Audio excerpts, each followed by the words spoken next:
everyone, it's Alison Heikkila. Thank you so much for joining me with my latest video for Imagine. We are going to play with Radiant Neon Amplify today. This stuff is so cool, and if you haven't played with it before, I can't wait for you to see what we're going to do. So I'm working with electric pink, electric yellow, and electric orange. There are other colors too, but I decided to go with the warm tones today. I have the Aztec pattern stencil from A Color for Life Designs, a piece of black cardstock, and I sprayed the back of the stencil with Pixie spray. Also, I'd like to point out that I am working on my Imagine craft mat. It's a silicone mat, and it kind of helps hold things in place. It's great when you're ink blending and things like that because the silicone kind of just holds everything down. Makes it easier. But I did want to use that Pixie spray because some of those areas are a little wiggly and I didn't want them to move around on me. I also have a paste spreader. You can use whatever you've got. If you don't have something like this, there are some silicone ones out there. There are plastic ones. You can use an old gift card, whatever you like. I just happen to really like this metal paste spreader that I've got. I am applying all three colors to the stencil. I wanted to go from pink to orange to yellow, and I can't even begin to explain how cool this stuff is. Right now, it just looks like, like a slick kind of dimensional paint, but when you see what happens after we start to heat it up, you are going to be shocked. It's so cool. And I haven't worked with it in a while. I kind of forgot that I had it because I've been playing with other things, and I pulled it out and I was like, oh, this is going to be perfect. So what I'm doing is I'm using my paste spreader just to kind of blend those colors down and push them into that open area that the stencil, the negative space of the stencil, right? I kind of overblended it a little bit too much. You kind of lose some of the yellow, you lose some of the pink. It becomes super orange. But when we apply the heat, you'll start to see those colors kind of come out on their own again. But I do add a little extra yellow and pink just to kind of bring them out and not have it all orange. So if I were to do this again, I would probably just go in with my palette knife in certain areas the way I'm doing it now. And then I'd have a little bit more control of where the colors were. Also, I might just eliminate the orange altogether and go with the pink and yellow because they'd automatically make orange. So a couple of different things that I might do, but I have got to say I'm very happy with the end result of this card. It comes out really cool. So I'm just making sure I have everything pretty much covered. And now I'm going to peel away that stencil really carefully. And you're going to want to wash these items immediately. I keep a basin in my craft room that's got a couple of inches of water in it, just so that if I don't have a chance to wash things immediately, I can just kind of leave them in there to soak and everything is fine. So you could see here how glossy and cool that looks, but that's not the final result at all, you guys. There are a couple of areas there that are a little thinner. I left them there on purpose because I wanted you to see the difference that thin areas have versus thicker. Thicker will produce slightly different results than thin, and you'll be able to see right now. So I've got my heat tool here, and it's nice and hot. Guys, this is so exciting. I can't wait for you to watch this. I love watching embossing powder melt, and this is a whole nother level. So do you see this? Do you see what's happening here? I'm going to age myself, which is okay, but I remember back in the 80s, I would decorate on sweatshirts and t-shirts and stuff, and we would use something called puff paint. That's pretty much what this is, but it's for paper.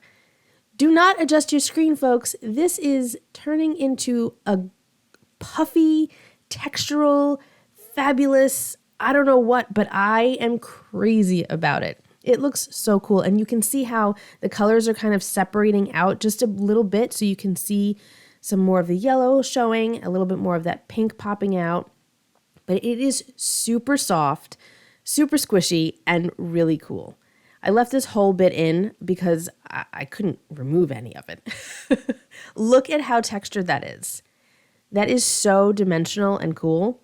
So you'll know when you're done puffing this stuff when there is no shine left. If you see shine, then you need to add a little bit more heat to get that dried up and puffed completely. Isn't that neat? Are you excited? I'm excited. Can you tell? So these are my little swatch tags that I made for all of my VersaFine Clair inks, and I was just going through to see which color I wanted to choose, and I decided to go with Summertime. It's a lovely shade of orange. This is a color I don't use too often, but it worked perfectly with this. I also grabbed the Enjoy stamp set from Honeybee Stamps, and we'll be using that with the Summertime VersaFine Clair ink. What I'm doing right now is I'm rubbing it right onto my skin. This is a brand new stamp for me, and I want to get that manufacturing residue that might be on it off, and just rubbing it on your skin is a good way to do it. There are other things you can do. You can use like a stamp chamois, whatever. I just find it easier to just use my arm. So now I'm going to stamp this onto just a piece of scrap white cardstock. Nothing fancy here. The VersaFine Clair is going to work on pretty much anything. I don't use it on shiny cardstock. I don't think I've ever tried that. You might be able to, but you know, you can experiment yourself with that. So just a piece of scrap white cardstock. I stamped it twice, just again, because it's a brand new stamp and I wanted to make sure that it had a really good impression. But the Clair inks are just amazing for stamping, you know, detailed images, words, things like that. Now I have the coordinating die set. I'm going to cut that out with my die cut machine, and then we're going to work on our sub-sentiment. Look at how great that color is there. It really pops. I thought about using black cardstock and then heat embossing, but I really wanted to use a bright color, and I didn't really have a good color of embossing powder from Imagine that was going to stand out on black cardstock. So I think that this was a good way to go. I have a strip of white cardstock here, and I have my Nocturne VersaFine Clair ink. This is the best black I've ever used. If you need a good black ink, this is the way to go. It is just fantastic. So again, I'm wiping that off on my fingers just because it's a new stamp set. But it's rich, and you always get crisp images. And I know that if you watch my videos, I go on and on about VersaFine Clair, but it really is just a fantastic ink. And I hope that some of you folks try it. So I didn't like the way that I pushed a little too hard with the stamping. I squished the letters a little too much, so I'm just redoing it on the other side. I got a much better impression that time. It was totally user error. It had nothing to do with the ink or the stamp. It was just me pushing too hard. So I've got my paper cutter here, and we're going to just trim that off to be a short strip, and then I'm going to just remove some of the top there because it's a little too wide. And I'm very carefully lining it up, and now that's ready to go.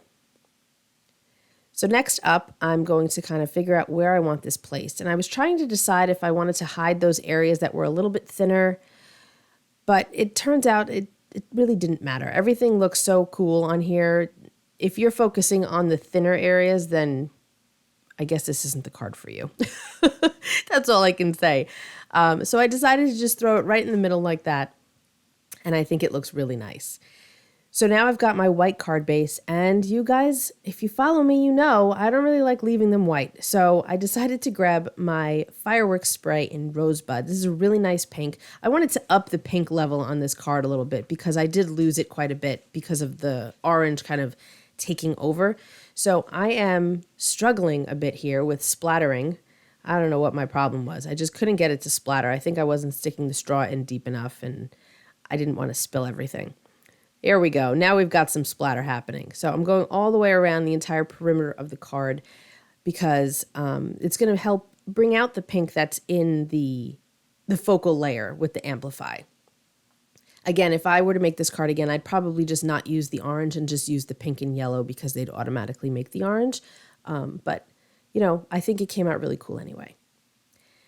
So now I'm going to wipe this up. Again, I'm still working on my silicone mat. I want you guys to see how nicely this cleans up. I had some leftover Amplify on there, and it just comes right off. It's a really good mat to work on.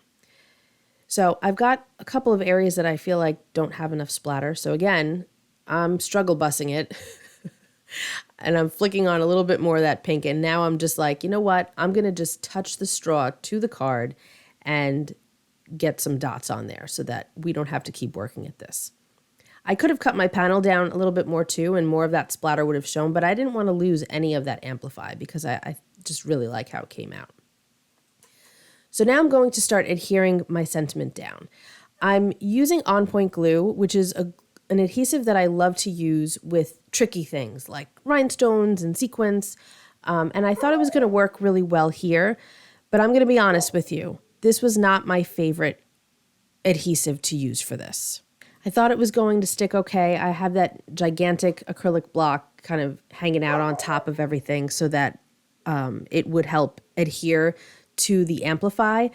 And I left it for a while, but it just isn't holding well enough for me. And if I'm going to mail this out to somebody, I want to make sure that it's going to hold really well. So I decided instead to use a dry tape adhesive. If you've got Tear It tape from Imagine, that's a great option for you. If you wanted to add even more dimension, foam tape would be a great option too, because a lot of times foam tape is super sticky. Like if you have a good quality one like from Thermoweb, that would totally adhere as well. But I did wind up just using a tape adhesive off camera.